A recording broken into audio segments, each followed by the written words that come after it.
Chers amis auditeurs de Radio Lomoni, rebonsoir.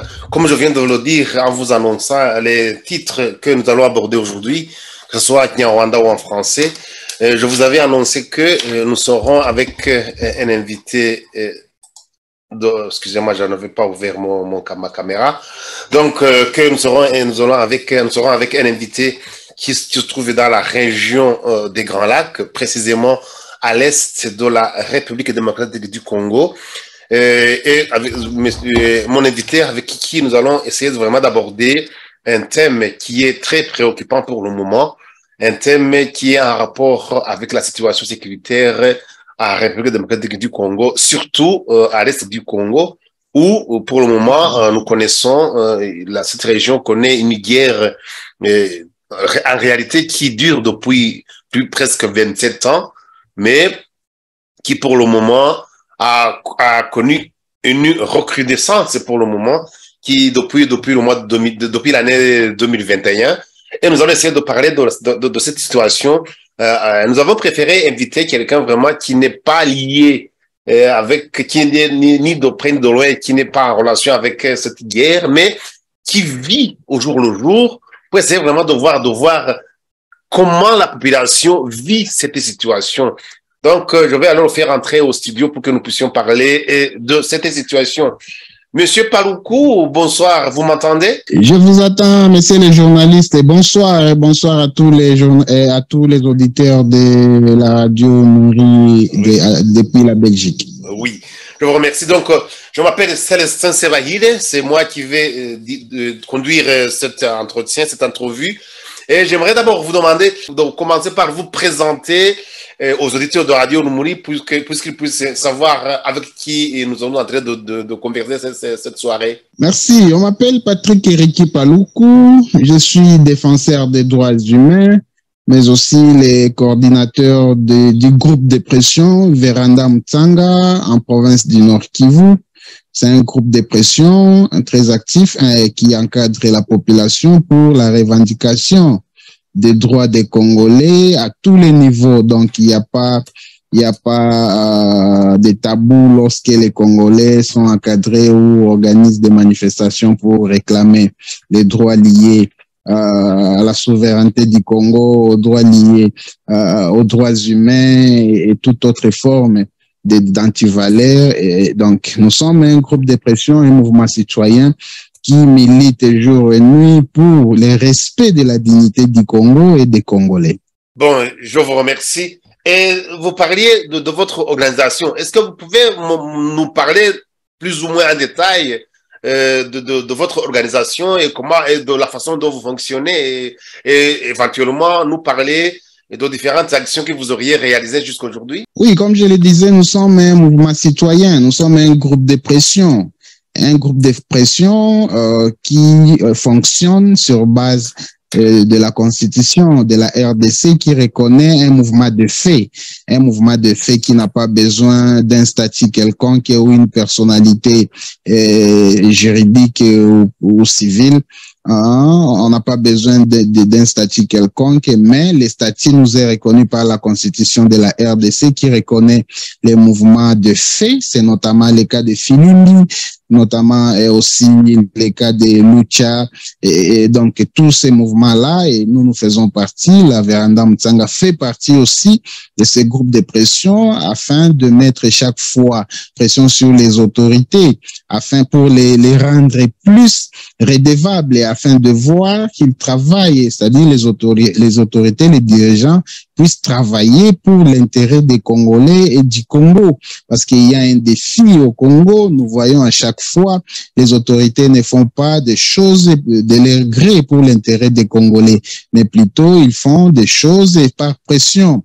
Ayant compris que les dirigeants congolais ont opté cette voie-là de la pression pour faire quelque chose pour l'intérêt du Congo, c'est ainsi que nous ne cessons jour et nuit de faire pression aux dirigeants congolais pour que nous puissions voir à la mesure du possible les changements à venir étant un processus, nous sommes en contact avec la population, nous conscientisons la population lorsqu'il y a un ça ne va pas, lorsqu'il y a des antivaleurs, lorsqu'il y a des violations des droits humains qui sont violées, lorsqu'il y a des dirigeants qui se mécomportent. Nous ne cessons de faire pression à travers des manifestations populaires, à travers des journées villes mortes et à travers des sit-ins, à travers des lobbying et au niveau local, national, international, pour saisir les instances à tous les niveaux afin de voir que les droits à la dignité soient respectés en République démocratique du Congo.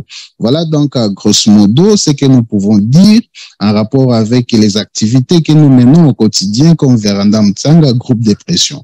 Oui. Je vous remercie. Je pense que c'est plus ou moins clair. Ce qui nous occupe pour le moment, ce qui nous intéresse d'ailleurs pour le moment, c'est que vous dites que vous êtes surtout pour défendre les intérêts de la population. C'est très important parce que je pense que c'est quelque part, ça rejoint aussi notre organisation. Je vous rappelle que la radio Rumuri, qui veut dire à Nyarwanda, la radio Lumière, nous essayons de clairer les gens, d'essayer de leur expliquer ce qui ne va pas, comment les droits de l'homme doivent être sauvegardés. Et lorsqu'il y a des violations des droits de l'homme, justement, nous essayons de dénoncer. C'est ça. Notre radio, justement, c'est une radio qui appartient à une organisation de la société civile rwandaise qui quand même, elle, est bien reconnue par l'administration belge. Donc, nous sommes vraiment des organisations officielles. Donc, j'aimerais quand même qu'on entre, parce que tout à l'heure, vous parliez des droits de l'homme, et je pense que parmi les droits fondamentaux, d'ailleurs, le premier, le droit le plus fondamental, je peux ainsi m'exprimer, c'est le droit à la vie. Or, nous savons que depuis quelques années, depuis plus de 27 ans, je sais si mes comptes sont bons, depuis parce que ça a commencé en 1996. C'est ça comme nous disons ici en Belgique, mais là-bas vous dites depuis 1996, la République démocratique du Congo connaît une guerre qui sévit là-bas, qui a détruit des vies humaines, et des vies humaines qui se comptent par millions, c'est millions. On ne compte pas les violations des droits de la femme, les femmes qui sont violées. Et nous avons assisté, nous avons donné, d'ailleurs, nous avons fait beaucoup d'émissions à propos du docteur Mukwege, Denis Mukwege, qui n'arrête pas de dénoncer cette utilisation du viol de la femme comme arme de guerre. Donc, ça veut dire vraiment que votre région, surtout l'Est de la RDC, est victime des violations vraiment les plus barbares, les plus sauvages depuis plus de 27 ans. Or, nous savons que la plupart des guerres qui ont été menées là-bas ont pour origine le Rwanda. Ça, nous allons y revenir. Mais j'aimerais quand même que vous nous disiez, vous, en tant que population de la RDC, comment est-ce que vous vivez cette situation depuis 27 ans? Quel est l'impact que ça a sur votre vie quotidienne? Comment est-ce que vous vivez ça, M. Paluku? Merci pour la question, parce que c'est très capital et c'est très important que la communauté internationale, à travers votre chaîne, même la communauté de la diaspora congolaise et de l'Afrique entière puisse comprendre une chose.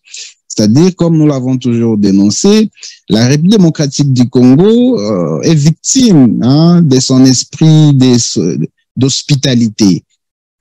Vous vous souviendrez que la République démocratique du Congo, sous les régimes de Mobutu, paix à son âme, avait accepté en 1994 d'accueillir sur son territoire les réfugiés congolais et très particulièrement les Hutus, qui à travers la guerre, le génocide au Rwanda. Les réfugiés rwandais, vous voulez dire, c'est pas les réfugiés congolais, c'est les réfugiés rwandais, vous voulez dire que le régime de Mobutu avait accepté d'accueillir.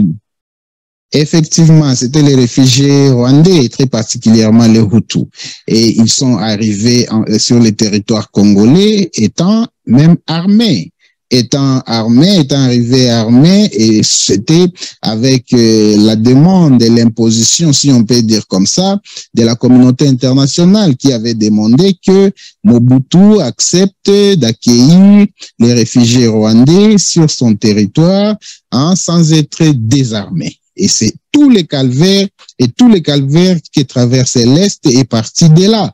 Parce que dès lors qu'ils sont entrés au Congo, ils ont commencé eux aussi à commettre des exactions sur les populations congolaises à l'Est de la RDC, particulièrement dans la province du Nord Kivu, au Sud Kivu, mais aussi d'une partie de l'Ituri. Et dès lors, les Rwandais, sous le régime de Kagame, a pris l'initiative et le courage d'infiltrer et de mener des opérations militaires pour traquer les réfugiés rwandais et hutus qui étaient sur le territoire congolais. Vous vous souviendrez, c'est là où en 1996, avec l'arrivée de l'AFDEL, les Rwandais avaient même bombardé les camps des déplacés, les camps des réfugiés rwandais à Mugunga. C'est à quelques kilomètres, donc c'est à quelques kilomètres du centre-ville de Goma.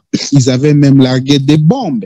Et là, c'est là où les Congolais avaient compris que donc le fait d'avoir accueilli les réfugiés rwandais armés sur son territoire, c'était la source et même les débuts de son calvaire, du calvaire du peuple congolais de l'Est. Et ça, l'histoire doit retenir que c'était sur l'initiative de la France, parce que c'est la France qui, de par sa mission Artemis, ils étaient venus à l'est de la RDC, particulièrement s'installer au Nord Kivu avec la mission turquoise qui signifie flou, parce que c'est là où tout était parti. On se disait comment une mission d'un pays puissant et reconnu à travers le monde peut venir en RDC pour mener une mission floue, parce que turquoise signifie flou.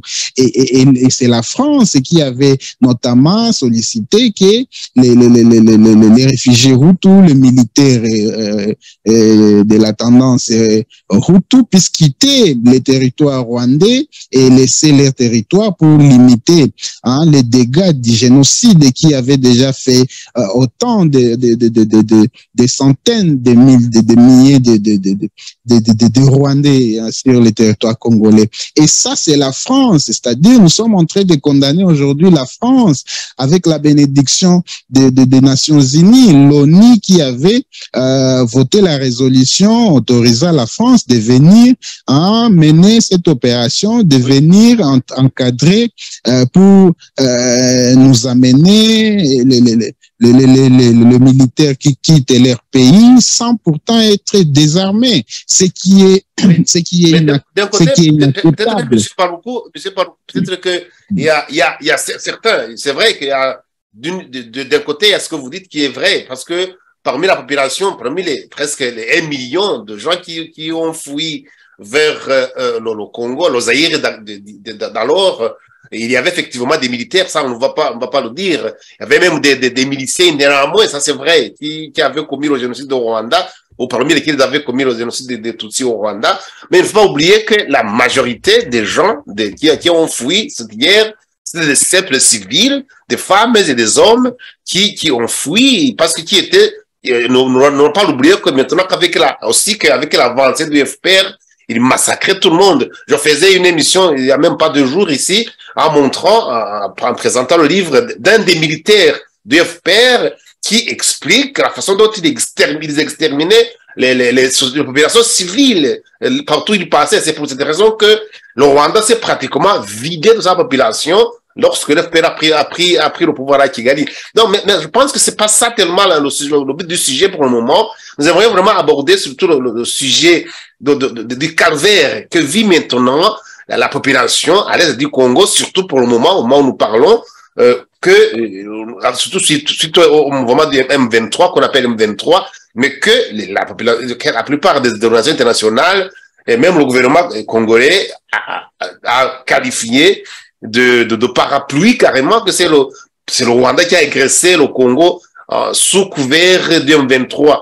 Je vais surtout vraiment essayer de ne pas tellement entrer dans cette polémique parce que c'est connu, il y a des faits qu'on ne peut pas nier, mais il y a surtout la population qui empathie, c'est ça qui va nous intéresser. J'aimerais vraiment qu'on ne perde pas de vue cette position.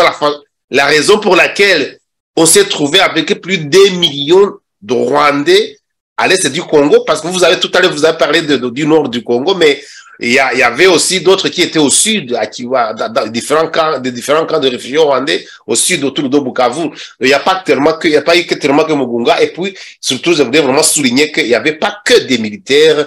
Il y avait la majorité, la grande majorité des réfugiés. C'était vraiment des simples civils, des femmes, des hommes, des vieux, des enfants, qui n'avaient rien à voir avec la guerre, qui n'étaient pas du tout armés. C'était pour apporter cette précision, monsieur Paluku. Oui, une précision, mais qui ne semble pas être bien orientée, parce que vous savez, lorsque on cherche à cacher la vérité, on aboutit toujours par des solutions qui ne sont pas durables. Parce que permettez de vous rappeler une chose. Par rapport à cette question, parce que si on n'attaque pas les vraies causes, on ne trouvera pas de bonnes solutions pour la situation, pour la question de l'insécurité dans la région des Grands Lacs et à l'Est en particulier. Ouais, parce que le même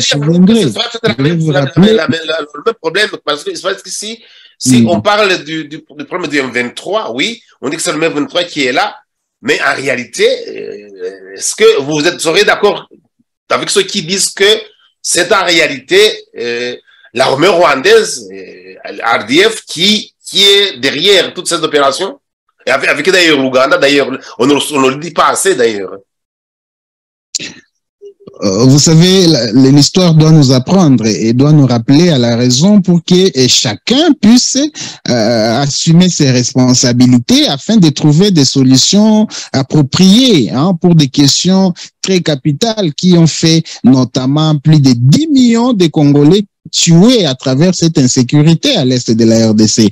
Parce que tous les Congolais et tous les analystes, et même tous ceux qui sont animés de bonne foi de voir la sécurité revenir à l'est, n'ont cessé de recommander qu'il y ait un dialogue entre les régimes de Kagame avec les FDLR pour qu'il y ait la paix. Et tout le monde n'a jamais cessé, notamment tous les Congolais et toute la communauté internationale et dont le pays qui sont amis à la RDC, ils ne cessent de dire tout haut que la solution à la problème de l'insécurité dans la région des Grands Lacs ne proviendra que d'un dialogue franc, et que chaque pays devrait négocier ou dialoguer avec ses belligérants, notamment l'Ouganda avec les ADF NALU, le Rwanda avec les FDLR, l'Ouganda avec ces rebelles qui sont dans les sites qui vous vers Fizi là-bas, c'est-à-dire c'est un dialogue franc. À chaque fois, on exige toujours à la RDC de négocier avec ces groupes armés et dont il y a souvent les groupes armés étrangers et qui veulent souvent infiltrer nos forces armées, la NER, la police et la fonction publique. Mais on n'a jamais dit au président Paul Kagame de négocier aussi avec les FDLR pour qu'il y ait une paix durable. Parce que vous savez, le problème est arrivé au Congo, le calvaire que subit les Congolais aujourd'hui à l'Est. Tout est parti de la présence des FDLR sur le territoire congolais. Et que, donc, s'il n'y a pas une solution durable, on ne trouvera jamais une solution durable à cette question. Voilà donc pourquoi je voulais dire. Aujourd'hui, accuser tout haut que ce sont seulement les FDLR qui ont tué au Rwanda, c'est faussé, c'est biaisé l'histoire. Il y avait eu massacre et que lorsqu'il y a massacre, c'est-à-dire il y avait deux camps qui s'étaient entretués. Mais dire qu'aujourd'hui, ce sont seulement les FDLR qui ont tué les Tutsis, c'est biaisé l'histoire. Raison pour laquelle nous devons revenir et nous voir en face, nous regarder en face et ramener la vraie histoire sur la table pour que chaque dirigeant aujourd'hui ne sont pas encore morts. Kagame était là lorsque le massacre a commencé et qu'il doit regarder en face ses responsabilités. Pourquoi le génocide a été déclenché? Pourquoi est-ce qu'on refuse, on bloque un dialogue pour qu'il y ait la paix, la quiétude au Rwanda? Un dialogue ne doit pas être au sens cynique et si nous voulons la paix, la quiétude dans la région des Grands Lacs, il faut que chaque pays, chaque dirigeant puisse prendre ses responsabilités pour voir à la mesure du possible comment est-ce que chaque pays peut initier un processus durable dans le sens du dialogue avec les belligérants pour voir comment est-ce qu'on peut mettre à côté tout ce qui est conflit, qui a divisé et semé mort, chaos dans le passé pour construire une souche de paix et qui pourra être consolidée par un dialogue permanent et la participation collective de toutes les parties prenantes à ces dialogues qui doivent être en principe être organisés dans tous les pays en conflit dont leurs groupes armés sont très actifs à l'est de la RDC et que si cette option n'est pas de mise, on ne doit pas s'attendre à une solution durable au problème de l'insécurité à l'est. Parce que donc, du reste, si vous comprenez bien, en fait, si vous comprenez bien, vous dites que normalement, la solution, mais ça, je pense qu'on va y arriver dans la conclusion de cette émission. J'aimerais quand même qu'on continue à aborder, mais on va y arriver vraiment parce qu'on a vu, il y a un président tanzanien, le président Kikwete, qui avait proposé justement au président Kagame d'engager un dialogue franc et direct avec tous ses opposants, tous ceux qui disent qu'ils ne sont pas d'accord avec la façon dont il gouverne le Rwanda. Mais le président Kagame a dit que tous ceux qui parlent de négocier avec les FDLR et les autres, que même le président lui-même lui a dit qu'il va l'assassiner carrément. Il a utilisé un mot vraiment to hit quelqu'un en English, to hit, ça veut dire vraiment qu'il allait l'écraser carrément, qu'il ne saura même pas par quoi il a été frappé. Donc c'est pour vous dire que quand on parlait de dialogue, ça, vraiment, c'est loin des préoccupations du président Kagame. Et par contre, de l'autre côté, on pousse maintenant les autorités congolaises à dialoguer avec tous les mouvements qui sont éparpillés, d'ailleurs, dont on va parler tout à l'heure. C'est à l'ordre du jour aujourd'hui. Mais j'aimerais quand même vraiment qu'on termine avec la situation actuelle à l'est de la RDC, surtout dans le nord Kivu. Comment est-ce que vous pouvez nous expliquer quelle est la situation actuelle? Point de vue sécurité, c'est-à-dire que, parce qu'on nous parlait de pourparlers qui ont eu lieu à Luanda, à Nairobi, à Goma, mais on nous dit que le M23 a décidé de se retirer de telle région, de se retirer de tel village, et puis après, 2 jours après, on nous dit qu'il a réattaqué, qu'il a reconquis un autre village. Quelle est la situation? Vous qui vous trouvez réellement là-bas sur le terrain, quelle est la situation actuelle au moment où nous parlons, Monsieur Paluku? Oui, la situation elle est confuse. Elle est confuse parce que tout le monde savait que avec l'arrivée des troupes kenyanes dans le cadre de la force régionale de l'EAC, on savait qu'on espérait qu'il y aura la paix parce que la mission principale confiée à cette mission de l'EAC, c'était de traquer tous les groupes armés à l'est de la RDC aux côtés de FARDC. Mais ce que nous voyons aujourd'hui sur terrain, c'est le contraire. Nous voyons aujourd'hui la force kenyane qui est venue dans le cadre de l'EAC cohabite maintenant à Kibumba.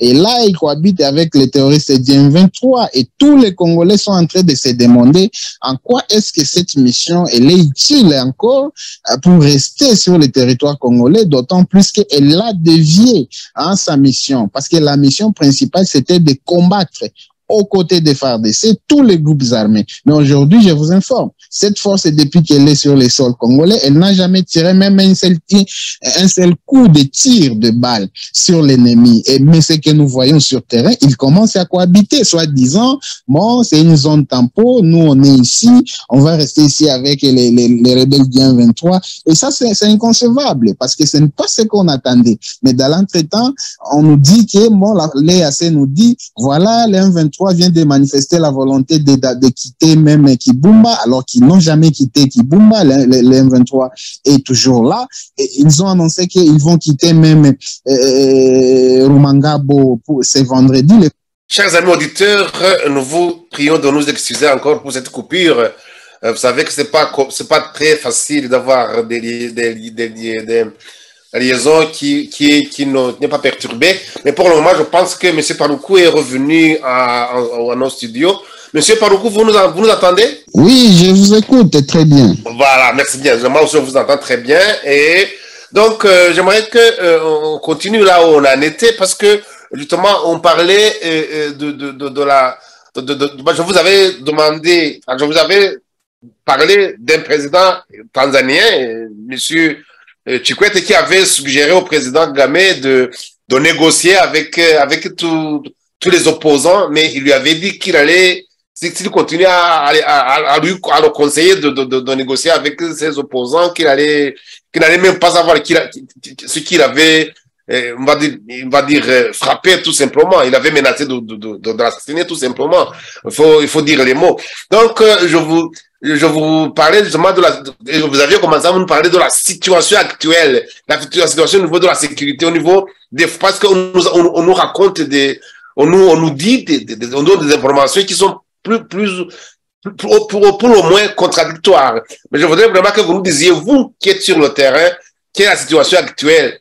Quelles sont les régions, les villages et les villes occupées par le M23, si on peut l'appeler comme ça, et puis quelles sont les régions qui sont encore contrôlées par le gouvernement congolais, et surtout vous aviez commencé de parler du rôle de ces fameux militaires et de l'EAC, ça on va y revenir tout à l'heure, mais j'aimerais vraiment que vous nous disiez, vous parlez de la situation actuelle, point de vue région occupée. Et puis surtout, on va aussi aborder la situation catastrophique des populations qui sont déplacées et tout ça. On va aborder tous ces points. Mais j'aimerais quand même que vous commenciez par nous préciser la situation de la sécurité, de la situation actuelle, monsieur Paluku. À vous la parole. Merci. Parlant de zones occupées, donc, il y a lieu de préciser que l'M23 occupe précisément, il y a un territoire, juste un territoire, une grande partie d'un territoire, le Rutshuru là-bas, et une partie du territoire de Nyiragongo, mais c'est une petite partie, c'est-à-dire les 23 sont présents dans la région de Rutshuru, qui est un territoire qui fait partie des territoires de la province du Nord Kivu, hein, donc parmi les 6 provinces, les 6 territoires que compte la province du Nord Kivu. Ils sont dans les Rutshuru qu'ils occupent en grande partie, mais dans les Bwito, ils n'occupent pas toute la chefferie parce que Bwito est vaste et là il y a la résistance et ils n'ont jamais franchi le territoire de Rutshuru pour aller dans les Massissi où ils ont essayé à maintes reprises par des débordements pour aller conquérir Kichanga et aller avancer vers Massissi. Ils ont été arrêtés, c'est-à-dire du côté aussi de Rutshuru, en allant vers la route qui va vers Ishasha, ils ne contrôlent pas tout l'axe, même la route qui va de Kiwanja,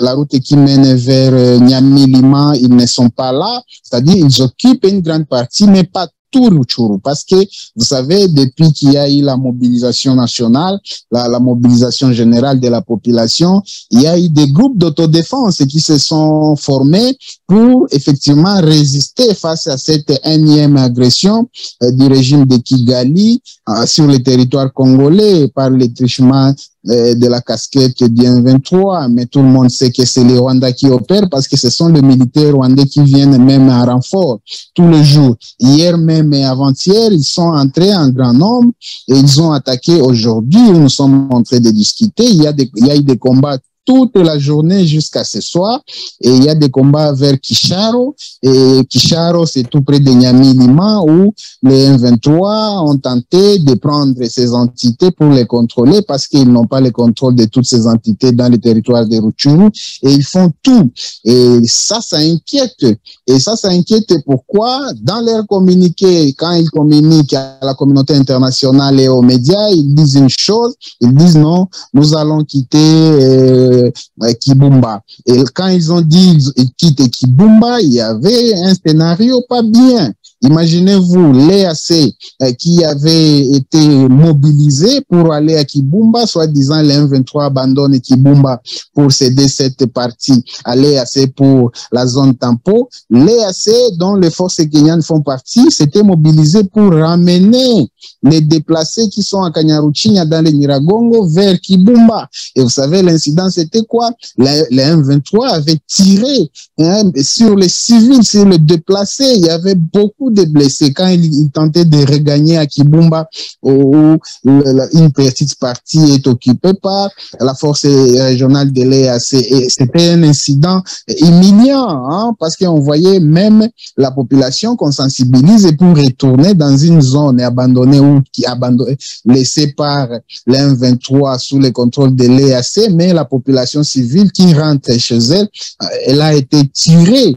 Hein, il y a eu beaucoup de blessés qui sont dans des hôpitaux ici à Goma. Et ça, c'était une inquiétude. Il y avait beaucoup de blessés. Et même ils ont communiqué, dans un communiqué qu'ils ont publié hier, ils ont dit ils vont quitter Rumangabo. Et Rumangabo, c'est un grand site technique et stratégique qu'ils occupent jusqu'à aujourd'hui dans les territoires de Rutshuru. Ils ont dit qu'ils vont abandonner cette entité les vendredis, mais aujourd'hui encore, alors qu'ils ont annoncé qu'ils vont quitter, ils ont attaqué d'autres entités du côté de Kisharo, sur la route qui mène vers Nyamilima. Et ça, nous sommes en train donc de constater que l'M23 n'a pas la bonne foi de faire la paix, n'a pas la bonne foi de cesser avec le massacre et les crimes qu'ils sont en train de commettre sur le territoire congolais. Vous vous souviendrez qu'il y a plus d'un mois passé, ils ont massacré les populations civiles non armées vers l'axe Kichiché et l'axe Bambo. Ils ont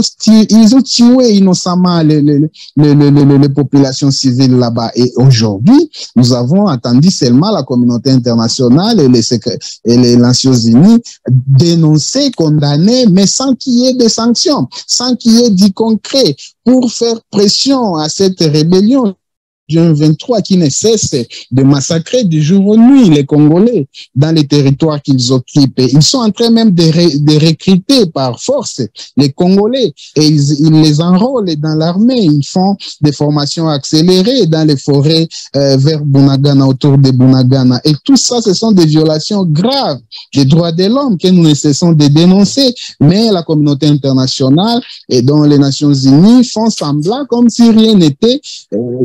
Et ça inquiète, et surtout lorsqu'il s'agit de vies humaines qui sont menacées, qui sont en péril. On tue les Congolais dans les territoires de Rutshuru très particulièrement. C'est en présence de la MONUSCO.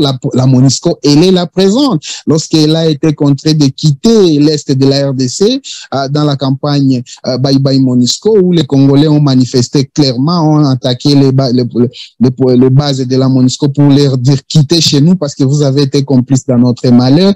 Ils sont concentrés maintenant dans les Rutshuru où ils cohabitent. Les casques bleus de la MONUSCO cohabitent avec l'ennemi. Et ils sont là calmement, on tue les Congolais en leur présence, on tue les Congolais en présence de la force régionale de l'EAC, sans stopper, sans même empêcher, sans même interpeller les terroristes du M23. Et ça inquiète. Et nous sommes en train de nous dire donc que ce complot est internationalisé et que donc il est du droit des Congolais de s'organiser en des groupes d'autodéfense pour tenter de calmer tant soit peu l'hémorragie de massacre des Congolais tel qu'est planifié par le régime de Kigali qui est sur le territoire congolais et qui massacre les Congolais à ciel ouvert sans que personne ne les condamne concrètement par des sanctions et que l'on voit par exemple qu'il y ait des avantages qui sont liés au régime de Kinshasa à travers la communauté internationale soit coupé. Et ça, on s'est dit, donc il y a un grand complot, raison pour laquelle les Congolais sont mobilisés, tellement mobilisés, ils se battent avec les moyens de bord. Mais je pense qu'on va vraiment, parce que je vous entends très bien, vraiment, j'entends la façon dont vous êtes, oui, en colère. C'est la colère qui est justifiée quand vous voyez cette injustice. Mais j'aimerais quand même qu'on s'arrête un tout petit peu sur ce que vous venez de dire, parce que c'est très important. Vous dites que c'est inquiétant, et moi je pense que c'est vrai, c'est inquiétant, parce que nous, les Rwandais, nous avons connu exactement la même chose dans les années 1900, donc dans la guerre qui sévissait depuis le Rwanda, depuis 1990 jusqu'en 93. Il y a eu tellement de groupes, des armées qu'on a mis en place, d'organisations qu'on a mis en place pour essayer, soi-disant, être entre les belligérants pour les empêcher de se rebattre encore. Mais on s'est rendu compte que finalement, c'est après qu'on s'est rendu compte que finalement, toutes ces institutions qu'on avait mises en place, il y avait eu Gomne, il y avait eu, non, tu peux même pas énumérer tout ce qu'il y a eu, comme, armée d'interposition, si on peut dire ça. Mais on s'est rendu compte finalement que même à la fin ici, le Minoir 1, Minoir 2, peut-être que ça ne vous dit rien, mais pour nous les Rwandais, ce que vous venez de dire maintenant, ce que vous venez de décrire à propos de la MONUSCO, à propos de ces armées, de ces militaires de l'EAC, pour nous les Rwandais qui avons vécu la même situation, où on disait que on va vous envoyer des militaires qui vont jouer le rôle d'interposition pour que, on a même créé ce qu'on a appelé la zone tampon entre les militaires, le gouvernement, les FARC, les forces armées rwandaises, et la région contrôlée par les FPR d'alors. Mais j'ai l'impression que la même situation, vous risquez de vivre la même situation que ce que nous avons vécu. Nous avons fait confiance aux Nations Unies, à l'OIA à ce moment-là, qui nous disaient qu'ils allaient nous apporter la paix, qu'ils allaient mettre en place des militaires qui allaient vraiment empêcher que les belligérants puissent continuer de se battre. Mais finalement, on s'est rendu compte que toutes ces institutions qu'ils ont mises en place, même jusqu'au niveau de la Minoire, ils étaient partis biaisés, donc ils avaient parti prise. Donc ils avaient vraiment un parti pris qu'ils étaient finalement les instruments, c'est vraiment le mot, les instruments du FPR, ce qui a précipité justement la défaite des forces armées rwandaises. C'est une des raisons pour lesquelles les forces armées rwandaises ont été battues, tout simplement, parce qu'il y avait d'autres raisons, évidemment, des raisons notamment diplomatiques, que nous allons essayer d'aborder tout à l'heure, des raisons notamment, ils ne sont pas parvenus à vraiment faire entendre leur voix pour l'expliquer comme il faut. Et puis alors il y a eu les massacres, justement. Ça, on risque vraiment ça on va en parler tout à l'heure, justement. Lorsque vous parlez de la mobilisation de la population, vraiment c'est très risqué. On va en parler tout à l'heure. Mais j'aimerais vraiment que vous souligniez ce que vous disiez tout à l'heure, que au Rwanda, nous avons vécu exactement la même chose, où la Minoire était là, c'est censé intervenir pour arrêter les massacres au moins. Au lieu d'intervenir, il a préféré se retirer. Il s'est retiré. Et j'ai entendu récemment la porte-parole de la MONUSCO qui disait, tout compte fait, la Minoire, pardon, la M23, on s'est rendu compte qu'ils ont des armes très sophistiquées, des armes très lourdes. On ne sait pas nous ne pourrions pas leur faire face. Et là, moi, ça m'a inquiété au plus haut point, monsieur Paloukou. Mais vous, ça ne vous inquiète pas, monsieur Paloukou?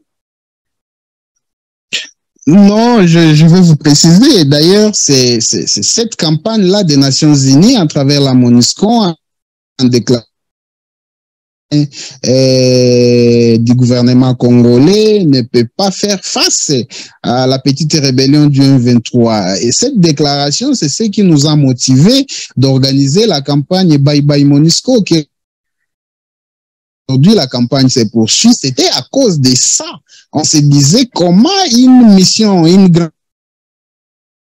qui a l'appui logistique, financier, économique de tout le pays du monde entier, peut dénigrer une armée de FARDC qu'ils ont le mandat d'appuyer, d'accompagner pour le rétablissement de la paix et la sécurité sur son territoire. Et ça, c'était donc une façon d'humilier les Congos et d'humilier nos FARDC et démoraliser nos militaires. Raison pour laquelle vous avez vu, lorsque les M23 ont commencé à attaquer, nos militaires étaient en train d'abandonner plusieurs entités avant même que l'ennemi ne se rapproche. Et ce que nous avons dénoncé et décrié, et ce qui nous avait motivé d'organiser des actions de grande envergure qui ont poussé jusqu'à ce qu'aujourd'hui, la MONUSCO n'est pas libre de circuler partout à l'est de la RDC. Et que donc, c'était une humiliation que nous avons dénoncée et les Congolais ont dit non à cette humiliation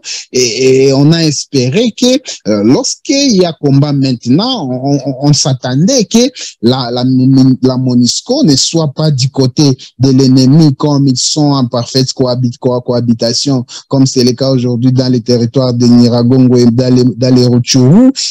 On s'attendait que la MONUSCO soit aux côtés de FARDC pour combattre cet ennemi qui est le Rwanda, qui a agressé une fois de plus les Congo. Et c'est le contraire, c'est l'inverse.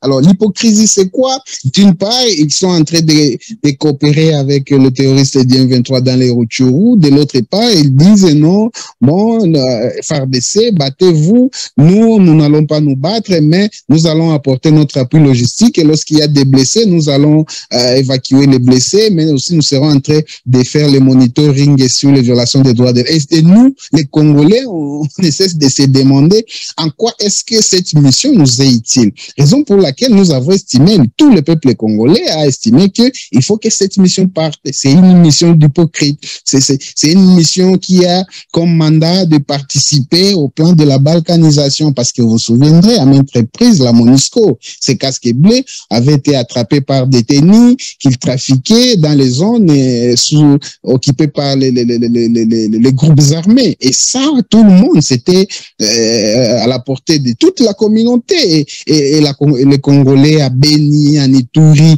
on ne cesse de décrier. Il y a les hélicoptères de la MONUSCO qui apportent à manger et même la logistique aux groupes rebelles. Et ce sont les hélicoptères de la MONUSCO qui amènent ça et les véhicules de la MONUSCO. Et ça, il y a de preuves palpables. C'est-à-dire cette complicité de la MONUSCO dans l'insécurisation de la partie Est pour effectivement se maintenir à l'Est, pour trouver un moyen de dire au Conseil de sécurité de renouveler chaque fois leur mandat. Ils étaient obligés donc de maintenir les Congos dans une situation d'insécurité permanente, alors que les Congolais en ont assez. Plus de 10 millions, c'est déjà trop. Comme morts Congolais tués, c'est plus que les Rwandais, c'est plus que la population du Rwanda. Alors, on ne peut pas accepter que cette hémorragie continue à faire massacrer nos citoyens. Raison pour laquelle, vous avez vu, nous avons commencé la campagne de sensibilisation, de conscientisation, et nous sommes en train de voir, aujourd'hui maintenant, il y a l'éveil patriotique partout au Congo, et s'il y a la résistance, si aujourd'hui les terroristes du M23 ont des difficultés de progresser, c'est effectivement parce qu'il y a cette éveil patriotique au Congo et que tout le monde est mobilisé pour dénoncer, donner les renseignements par rapport aux positions, par rapport aux manœuvres dilatoires, par rapport aux débordements qui tentent, par lesquels les terroristes du M23 tentent de récupérer ou de conquérir de nouvelles entités. Mais ce qui est devenu impossible presque aujourd'hui, parce que l'objectif du M23, appuyé par le Rwanda, voudrait prendre notamment aussi la ville de Goma, mais aussi le territoire de Rutshuru, afin de poser un dialogue au régime de Kinshasa. Mais malheureusement, aujourd'hui, ils sont en difficulté parce que c'est tous les Congolais qui sont mobilisés et ce sont même des civils qui s'adonnent, ils prennent même des machettes et ils se disent nous allons nous battre contre les Rwandais, nous allons nous battre contre les terroristes du M23. Ils n'ont pas d'armes la plupart, mais ce sont des volontaires mais qui se disent nous on accepte de donner notre vie pourvu que les Rwandais ne puissent pas nous dominer. Et ça, nous avons toujours dénoncé à la communauté internationale. On ne veut pas assister, on ne veut plus assister à une guerre civile, comme ça a été notamment le cas d'une part au Rwanda. Non, nous ne voulons pas avoir une guerre civile. Vous faites très bien, vraiment, vous faites très bien de faire ce parallélisme. Tout à l'heure, je parlais justement, j'essaie de comparer la situation au niveau du comportement au niveau de l'ONU ou des différentes forces d'interposition qui finalement viennent pour soi-disant assurer la sécurité de la population, mais finalement on se rend compte à la fin que tout compte fait, ils avaient un parti pris. Ça, c'est le parallèle qu'ils avaient fait tout à l'heure. Mais ici, vous dites que la population est mobilisée, que la population va essayer de combattre, justement, essayer de défendre leur pays. Mais vous parlez, par exemple, des moyens dont vous disposez. Est-ce que vous n'avez pas peur? Est-ce qu'il n'y a pas de risque de dérapage ou de manque de contrôle Parce que nous avons vu récemment, il y a eu quand même enfin, on a failli sombrer dans un certain dérapage où on a essayé de chasser les rwandophones, de chasser les Rwandais qui habitaient en RDC. Et d'ailleurs, je pense que si jamais ça arrivait, ça serait, on jouerait alors le jeu de Kagame parce que c'est ce qu'il veut. Il souhaite dire qu'ils disent, on est en train de massacrer, il y a le génocide contre les Banyamulenge, le génocide contre les rwandophones qui sont au Congo. Maintenant, je vais intervenir pour essayer d'arrêter ça. Et là, il risque maintenant d'intervenir officiellement maintenant. Comme tout à l'heure, vous savez que jusqu'aujourd'hui, il se fait sous couvert du M23, même s'il y a des preuves qui montrent que c'est l'armée rwandaise qui est là.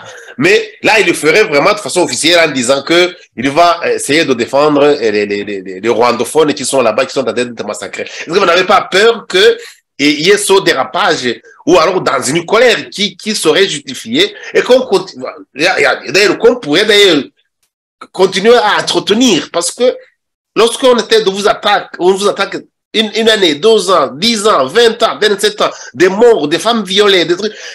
Est-ce que vous n'avez pas peur qu'il y ait un dérapage et qu'il y ait des massacres et qu'il y ait une guerre civile, monsieur Paloukou? Je ne pense pas, mais ce que présente toujours le président Paul Kagame, c'est des faux fuyants. Des faux fuyants, pourquoi? Parce que ce sont de mêmes prétextes qu'il avait poussé, qu'il disait, moi, sous Kabila, sous le régime du président Joseph Kabila, il disait, nous voulons intervenir sur le territoire congolais parce que les FDLR sont aux côtés de la frontière rwandaise et nous voulons nous rassurer qu'ils sont éliminés pour se rassurer que, bon, le Rwanda n'est pas en insécurité. Le président Joseph Kabila a autorisé à l'armée rwandaise et l'armée rwandaise est entrée intervenir officiellement sur le territoire congolais. Mais dites-nous, qu'on se le dise ici, combien ils ont tué, quels sont les résultats liés à leurs opérations? Ils étaient là officiellement, mais dire aujourd'hui que bon, maintenant nous allons intervenir pour notre sécurité ou pour soit sous prétexte qu'il y a notre communauté, les Tutsis qui sont menacés au Congo, mais au Congo il n'y a pas de Tutsis. Au Congo, il y a des enfants qui sont nés de parents Tutsis, mais qui sont des Congolais et nous les reconnaissons comme tels. Ils vivent avec nous ici à Goma, ils vivent avec nous dans les territoires de Massissi, ils vivent dans les Nyiragongo librement.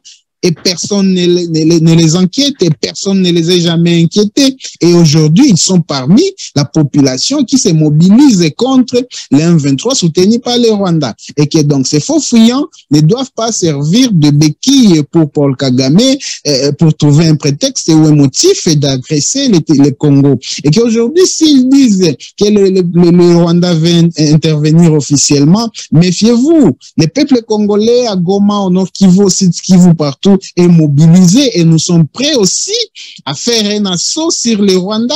Goma est proche de Gisenyi. Ce n'est pas la force qui nous manque. On peut aussi organiser un assaut. Mais si on ne le fait pas, c'est parce que la population elle est consciente. Elle ne veut pas tomber dans le piège de Paul Kagame qui voulait faire croire à la communauté internationale que les Tutsis sont menacés au Congo. C'est faux. Les Tutsis vivent en toute quiétude au Congo, à Goma, partout à Kinshasa. Aller à Kinshasa, aller faire des enquêtes à Kinshasa, où c'est à 2000 kilomètres de Gisenyi, de Rwanda, aller faire les enquêtes. Ils sont là, ils vivent partout. À Lubumbashi, ils sont là. À Goma, venez, c'est tous les jours. Ils sont ici, nous cohabitons. C'est-à-dire, dans les Rutshuru, ils sont là. C'est-à-dire, les faux fuyants ne doivent pas faire tomber le peuple congolais dans les pièges de Paul Kagame. Raison pour laquelle nous ne cessons de conscientiser le peuple congolais à la cohabitation et ne pas céder à donner un motif à Paul Kagame de dire maintenant j'interviens encore comme il le faisait dans le passé. Aujourd'hui, s'il le fait, ça sera une guerre civile, nous allons nous entretuer. Nous allons tous prendre des machettes et se battre parce qu'on ne peut plus accepter une nouvelle aventure sur le territoire congolais sous prétexte qu'ils viennent intervenir pour protéger les Tutsis. Les Tutsis sont nos citoyens, sont des citoyens comme tous les autres. Nous avons des Congolais qui vivent au Rwanda. Ils ont les Tutsis rwandais qui vivent sur les sols congolais. C'est de leurs droits. Mais lorsqu'il s'agit maintenant de la légitime défense, c'est parce que c'est un deuxième aspect que je voulais soulever. Nous sommes agressés par le Rwanda.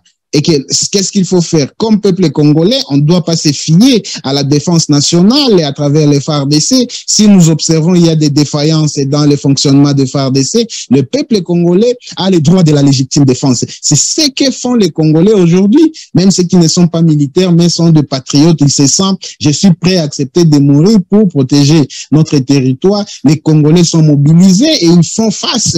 Je veux vous rappeler que vers l'axe Rubare là-bas, les M23 ne contrôlent pas tout là-bas. Il y a les populations locales qui se sont organisées en groupe d'autodéfense, des patriotes, et ils sont en train de faire face à l'évasion de M23 soutenue par le Rwanda. Et aujourd'hui, le Rwanda a des difficultés de contrôler toutes ces entités parce qu'effectivement, il y a des populations locales qui s'organisent en groupe de résistants et qui font face, quelle que soit l'insuffisance des moyens, mais ils résistent jusqu'à aujourd'hui à cette évasion des terroristes du M23 soutenus par le Rwanda. Et que donc, cette légitime défense, c'est un droit inaliénable pour tout citoyen du monde, pour tout État du monde. Lorsqu'il y a défaillance, nous avons vu même en Ukraine. En Ukraine, c'est un pays civilisé, on peut dire. Le gouvernement a autorisé qu'on dote même les armes au peuple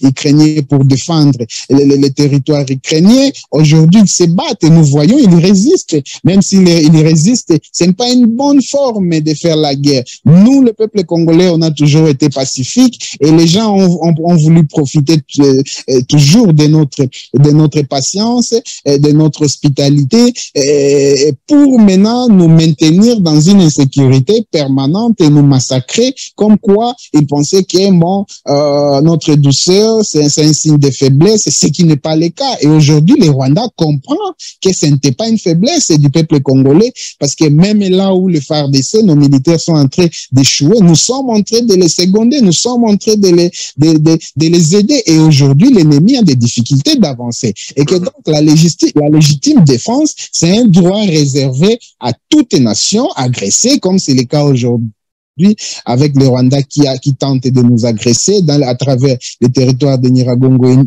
et Rutshuru, et que la défense, la légitime défense, en tout cas, c'est un droit inaliénable, comme je l'ai soulevé, et que lorsque les Congolais se défendent, il n'est pas question de s'attaquer à une tribu. On s'attaque aux agresseurs. Ce sont des Rwandais. Toutes les preuves sont là. Ce sont les militaires rwandais. Ils sont en train de sillonner avec les tenues rwandaises dans les Rutshuru. Ceux qui se battent là-bas, ce sont des militaires rwandais, mêlés aux militaires ougandais, et la logistique, elle est ougandaise et rwandaise aussi. Donc, ce n'est pas un secret. On ne doit pas se cacher la face. Les peuples congolais résistent par la légitime défense à l'agression de leur territoire, de leur nation, de leur patrie. Et vous savez, la patrie, elle est sacrée. Et que lorsqu'un peuple se soulève par prise de conscience, à travers la campagne que nous avons toujours menée permanemment pour la prise de conscience et pour la protection et la défense du territoire national qui est agressé, c'est un droit reconnu à chaque citoyen du monde, à chaque nation du monde,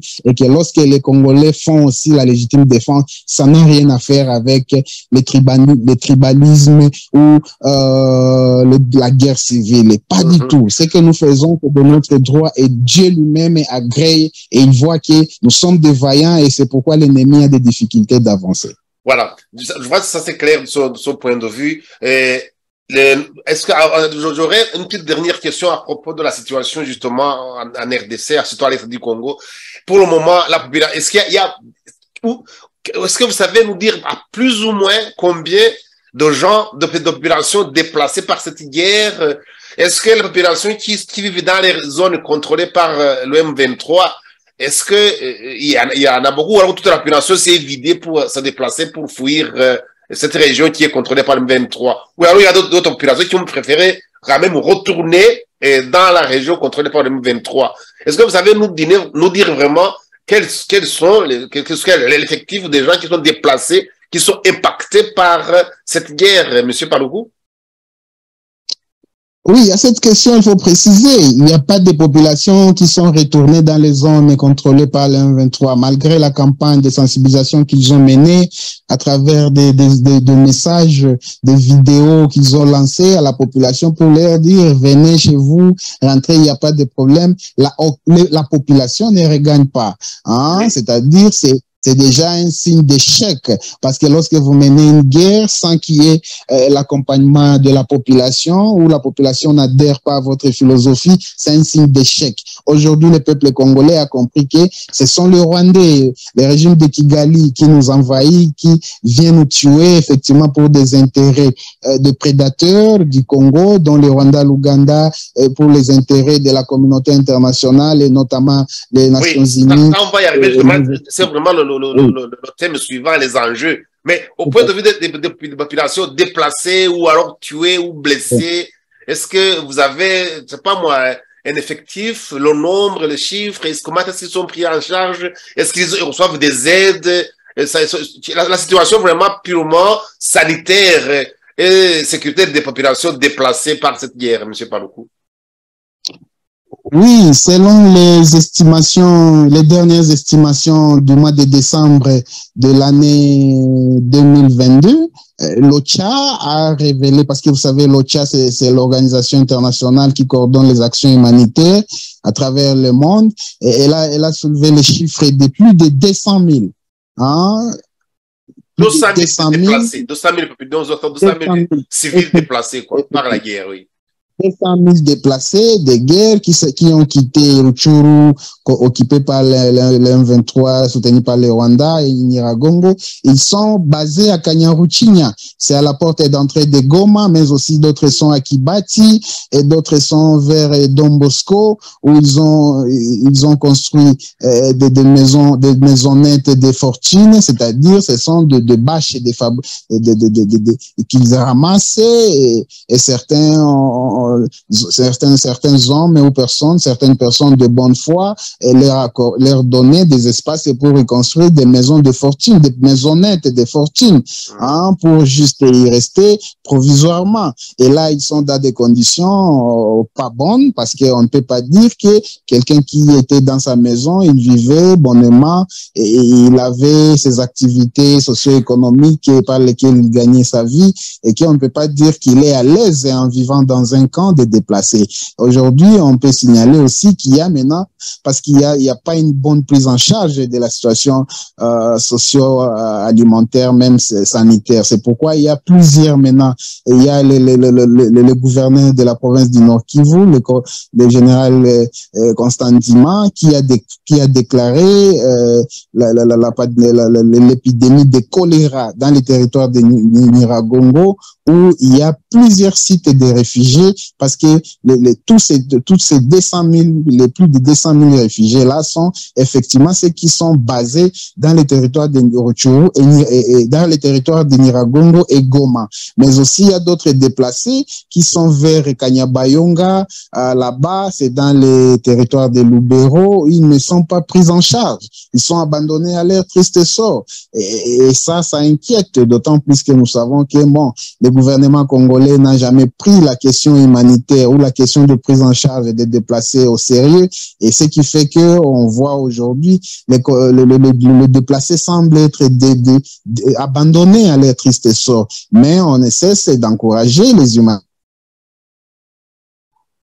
Même si le gouvernement semble démissionnaire, ils s'organisent quand même et ils viennent au rescousse de par les moyens qu'ils ont. Mais ce n'est pas suffisant, ça ne couvre pas les besoins de déplacés et les nombres, parce qu'ils sont en grand nombre. Il y a les vieillards qui n'ont pas même accès à l'aide partagée par les humanitaires, et ça inquiète. Il y a eu beaucoup de morts. Il y a eu beaucoup de morts qu'on a enregistrés à cause de la famine dans ces sites de déplacés.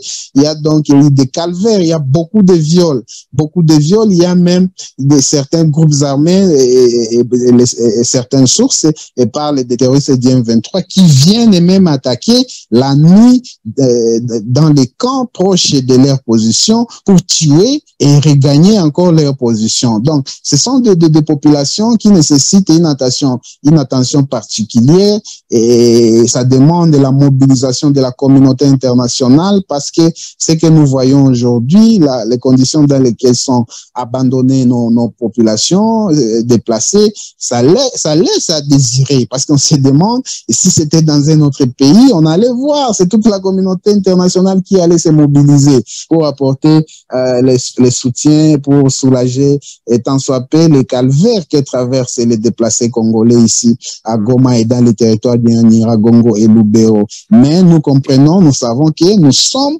victimes, le peuple congolais est victime de la complicité de la communauté internationale, dont les États-Unis, l'Allemagne, l'Angleterre et la France, et en particulier, qui soutiennent clairement le Rwanda et qui appuient clairement le Rwanda qui nous agresse aujourd'hui. Et que donc, c'est pourquoi le peuple congolais... Vous avez soulevé un problème qui est très important parce que si nous rappelons aux auditeurs de radio qui nous suivent, et d'ailleurs, il y en a qui sont en train de nous donner des idées et de poser des questions. Je vais les passer en revue tout à l'heure. Mais j'aimerais quand même qu'on insiste sur cette situation. Parce que nous sommes là, une radio qui est la voix de la société civile rwandaise, ce qui suppose que c'est une radio qui s'intéresse particulièrement à tout ce qui touche surtout les civils, c'est-à-dire la population qui vit tranquillement chez lui, qui n'a rien à voir avec tout ce qu'on lui impose, qui ne demande qu'à rester chez lui, à cultiver son champ, à élever son petit cheptel, à vivre paisiblement chez lui. Puis on vient, il y a des bombes qui tombent, lui il fuit, et il n'est même pas assisté. C'est ça vraiment que je voudrais vraiment qu'on mette un accent particulier. Tout à l'heure, vous avez parlé d'une épidémie de choléra qui ça a commencé vraiment à sévir dans ces camps de réfugiés qui sont malheureux, mais pas des réfugiés, ils sont des déplacés de guerre. Parce que nous, on a connu chez nous au Rwanda, justement, j'ai l'impression franchement que ce que fait le Rwanda, pour le moment au Congo, c'est comme si ce qu'il avait fait au Rwanda, c'est un genre de stage.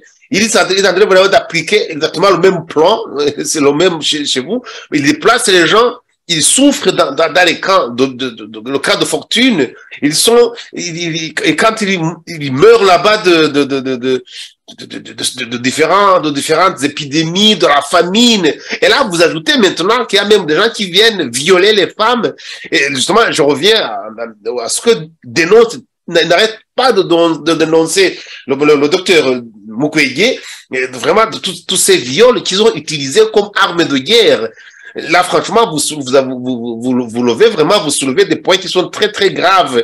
Vraiment, à ceux qui suivent Radio Rumuri, vraiment, il faudra que la commission nationale, c'est pourquoi j'ai préféré faire cette émission en langue française, pour qu'on ne dise pas qu'ils ne savaient pas ce qui arrivait là. Parce que on ne verra nulle part, sur aucune télévision ici en Occident, ici en Belgique, en France, on ne verra jamais aucune télévision qui viendra couvrir, c'est plus de 200 000, vous avez parlé de 200 000 déplacés, alors que ici en Ukraine, lorsqu'il y a un bébé qui est blessé par un obus, blessé ou qui est mort, c'est ce qui arrive vraiment dans la guerre aussi, mais toutes les télévisions du monde braquent leurs antennes là-bas.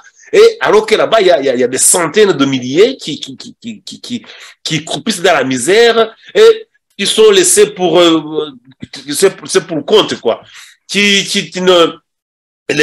Dont on ne tient pas compte. Vraiment, c'est ça, je voudrais vraiment qu'on souligne vraiment doublement ce point que vous avez soulevé parce que c'est très injuste, monsieur Pabuku. Effectivement, c'est l'injustice et le peuple congolais.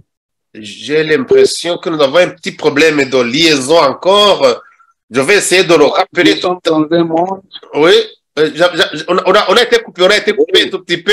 Mais là, je vous suis, là, vous entends. Je vous entends maintenant. Oui, je disais, nous vivons dans un monde des injustes. C'est-à-dire, les gens ou le pays interviennent là où ils ont leurs intérêts, hein, alors que l'intérêt suprême pour la communauté internationale devrait être axé sur la vie humaine. Mais aujourd'hui, la vie humaine est en péril à l'est Voilà, je pense que nous avons un petit problème technique. Je vais essayer de le rappeler tout à l'heure. Chers amis de Radio Rumuni, vraiment essayer de nous excuser parce que nous sommes en train de connaître quelques problèmes de liaison. Et quand ça commence à faire une heure et demie de conversation, je pense que ça commence à jouer sur le réseau d'ailleurs de cette région-là. Chers amis de Radio Rumuri, vraiment, nous vous prions de nous excuser pour ce problème technique, ce problème de liaison. Tout simplement, nous avons un problème de liaison téléphonique avec Goma. Mais pour le moment, donc, le réseau est carrément coupé. On ne sait plus avoir accès, on ne sait plus parler avec M. Paluku Patrick.